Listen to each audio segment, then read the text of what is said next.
Joe Biden caught a little heat during the CNN climate town hall, and it was all over how his campaign is funded. Now, he was planning on going to 2 different fundraisers that were fueled by fossil fuel money. And so he was asked about that. And after we watch the clip, I'm gonna give you some more information about the audience member who asked the question. Take a look. How can we trust you to hold these corporations and executives accountable for their crimes against humanity when we know that tomorrow you are holding a high-dollar fundraiser hosted by Andrew Goldman, a fossil fuel executive? He's not a fossil fuel executive, I'm told. He is not a fossil fuel executive. And the fact of the matter is that what we talk about is what are we going to do about those corporations? What have we done? And everywhere along the way, for example, I've argued and pushed for us suing those executives who are engaged in pollution. What Andrew is saying is, if you're going to a fundraiser that's given in part by this guy who has a company that is pulling up natural gas, are you the right guy to go after these? Well, I didn't realize he does that. I was told if you look at the SEC filings, he's not listed as one of those executives. That's what we look at, the SEC filings. Who are those executives? I've kept that pledge, period. So are you going to look at that fundraiser tomorrow night? I'm going to look at what you just told me and find out if that's accurate, yes. Okay, I think it's pretty accurate. So Anderson Cooper is right. It is accurate, and the fundraiser is going to be held by an individual who is very much tied to the fossil fuel industry. His name is Andrew Goldman. Now, we're going to get to that in just a second, but first, I want to give some credit to the individual who asked the question. His name is Isaac Larkin, and he's a 27-year-old molecular biology PhD student from Northwestern University. And he gave a quote that I think is incredible and important to share with you. He says, quote, "About an hour before that town hall actually started, I got a message from Zena, a Sunrise Press team member, with a link to that Intercept article. It was an Intercept article written by Ryan Grim. And she basically asked, hey, if you're willing, do you think there might be a way to incorporate this in your question? In basically 10 minutes, I rewrote the last sentence of the question. And so the article that's being referenced there is an Intercept piece that mentioned the fossil fuel money that Biden is tied to. So this is, it's a little bit of a stretch and it isn't. So I'm being honest about it. But first of all, Ryan Grimm's a TYT contributor. You guys paid for that years ago, right? When we did the fundraising for the reporters. One of the contributors we hired was David Sirota, who is now on Bernie Sanders' team. And another one was Sean King, another one was Dylan Ratigan. Dylan wound up running for Congress, Sean wound up doing his own thing. The one guy that remains is Ryan Grimm. And Ryan Grimm wrote that story. He's the one that broke the story about Kavanaugh, etc. So look, he might have done it anyway because he works at the Intercept, he's their Washington bureau chief, he's one of the best reporters in the country. But I think you get to take a little pride that you got Ryan hired here, and he does amazing videos for us. You should check it out on facebook.com/rebelhq. And he's always talking to and getting great interviews with some of the top legislators in the country. And in this case, if he hadn't written that article and they hadn't read it, and Sunrise hadn't gotten it to that young man who asked that question, well, it wouldn't have been this giant controversy that Joe Biden has to deal with now, and he should have to deal with it, because that is the problem. So look, I want to be clear.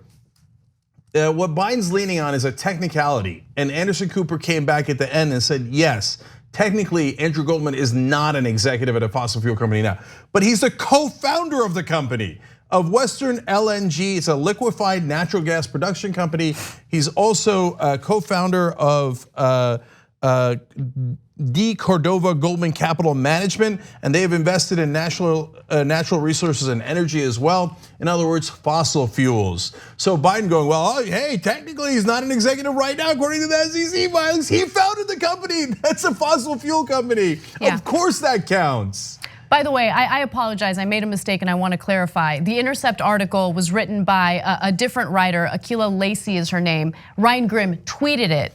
Yes. And that was sent to But I want to be clear about that too, and thank you for giving credit to Akilah.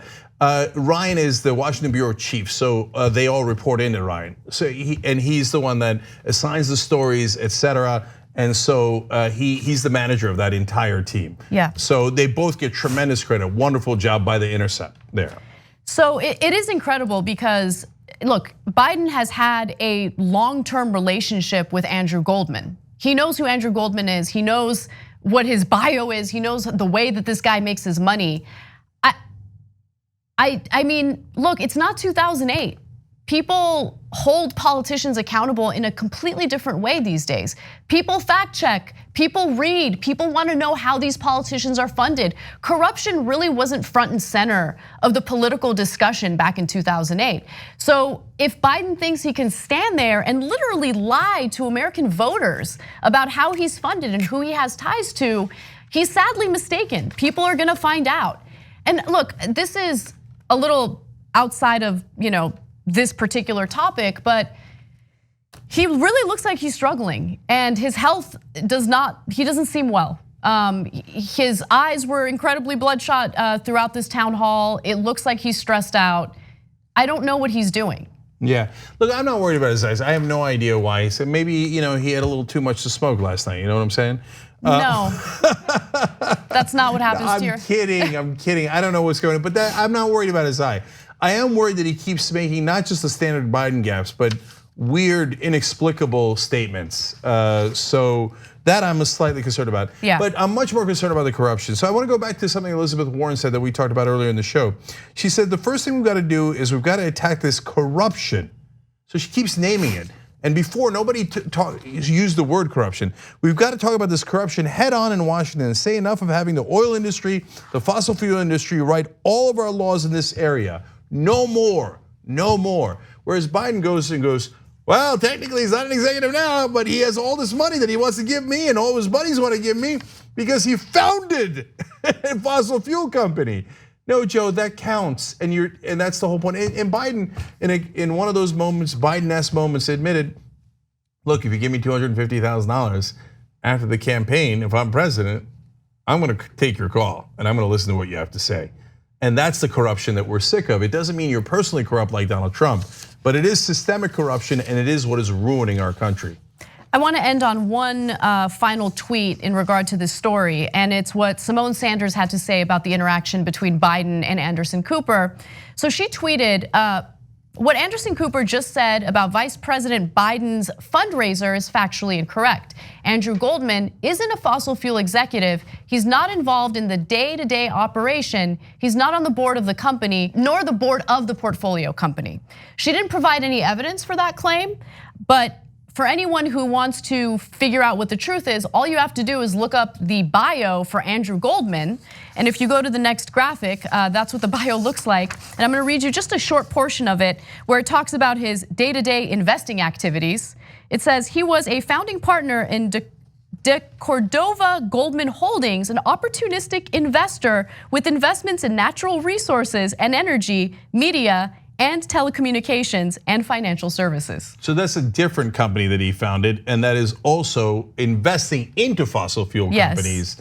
So he's got a fossil fuel company he started and one that he uses to fund the other ones.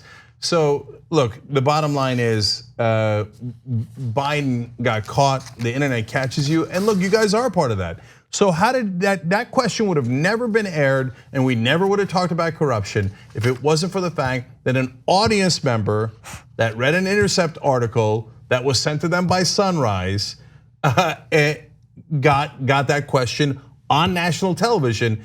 And because for older voters, if you're younger and you grew up on the internet, you can search all these things and you see the Intercept article, you see the Young Turks, etc. Right? But if you're an older voter, they don't know. Like, don't get mad at them. They literally have no idea. That's the first time they're like, oh, really? Biden's going to a fundraiser from the fossil fuel industry, the guy who founded the company? Well, that sounds really bad. Yeah, it is really bad. Yeah. Just TV kept it as a state secret before this. Yeah. And look, I lied. There is one other point that I want to make because it's important. Look, Biden, you can already see the influence in what he is offering / isn't offering in combating climate change. I mean, he's gone to fundraisers and told these corporate CEOs, don't worry, nothing's gonna change under my watch. And we've reported on that. But I also wanna give you this piece of information. This is graphic 8. Biden's climate policy advisor, her name is Heather Zeichel, made more than $1 million from a natural gas firm after leaving the Obama administration. No, but that doesn't influence her at all. No, all of these people that are around Biden and all the other corporate Democrats, the millions of dollars that they have made and millions of dollars they've gotten in campaign contributions and independent expenditures, they're superhuman. So they're not at all affected by it. See, no one actually believes that.